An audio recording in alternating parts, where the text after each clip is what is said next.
চট্টগ্রামে পাইকারি ও খুচরা বাজারে আবারও চাউলের দামে ঊর্ধ্বগতি লক্ষ্য করা গেছে। গত 1 থেকে 2 সপ্তাহের ব্যবধানে বিভিন্ন ধরনের চাউলের দাম উল্লেখযোগ্য হারে বেড়েছে, যা সাধারণ ভোক্তাদের উপর বাড়তি চাপ সৃষ্টি হয়। এদিকে নগরীর Karnaphuli market, CDA market, Bahaddarhat, Chawkbazar এসব বাজার ঘুরে দেখা যায় পাইকারি পর্যায়ে 50 কেজি প্রতি বস্তা চাউলের দাম 250 থেকে 350 টাকা পর্যন্ত বৃদ্ধি পেয়েছে।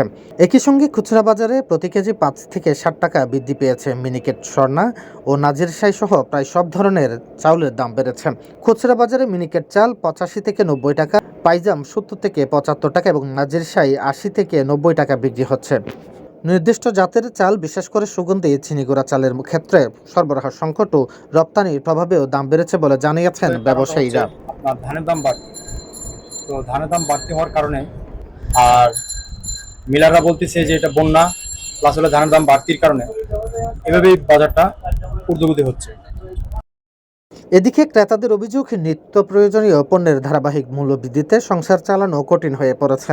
বাজারে আসা অনেকেই বলছেন, তেল, ডালসহ অন্যান্য পণ্যের সঙ্গে চালের দামও বাড়ানো তাদের দৈনন্দিন ব্যয় বেড়ে গেছে।